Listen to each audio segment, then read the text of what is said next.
Salut à tous, aujourd'hui on part sur un tuto particulièrement rapide puisqu'il vous faudra juste un téléphone et de l'eau. Il n'en faut pas plus pour transformer votre téléphone portable en véritable microscope. Pour commencer, trempez votre doigt dans l'eau de manière à pouvoir déposer une belle goutte en plein sur l'objectif. Cette goutte va jouer le rôle d'une lentille dite convergente qui va permettre de zoomer plus ou moins fort selon la courbure qu'aura cette goutte d'eau. Voyez comme c'est beau. On va directement tester tout ça avec cette minuscule feuille sur laquelle il y a deux petites boules qui m'intriguent. Je vous le dis tout de suite, c'est pas toujours évident si comme moi vous avez les mains qui tremblotent un peu.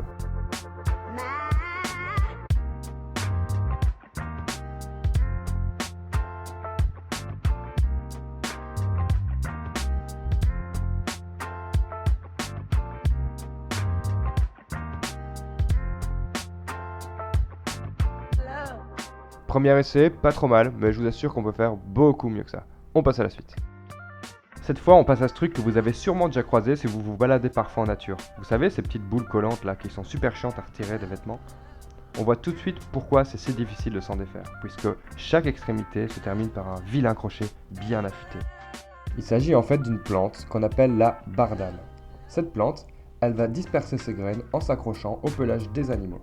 Dans le jargon botanique, on appelle cette stratégie de l'exozoochorie. Tiens, c'est cadeau. Ce sont ces petites structures qui ont inspiré l'inventeur du velcro, le scratch quoi. Ensuite, j'ai voulu tester si on atteignait vraiment la puissance d'un microscope. Du coup, j'ai fait le test avec une lamelle prévue pour un microscope. Ce qu'on voit là, c'est la coupe de la racine d'une plante qu'on a colorée pour faciliter l'observation. L'image qu'on obtient, ça correspond à peu près à ce qu'on aurait obtenu au microscope avec un grossissement 30 fois. Et c'est là qu'on voit à quel point la méthode est vraiment efficace, puisque tous les cercles qu'on voit en rose et en mauve sont en fait des cellules.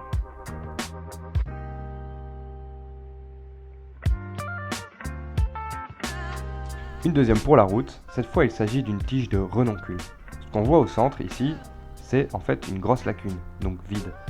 La sève, elle, circule dans les zones très colorées, là, disposées en cercle. On termine enfin par un autre élément immanquable dans la nature, les lichens. Ces petites crêpes, généralement jaunes, blanches ou vertes, qu'on voit un peu partout.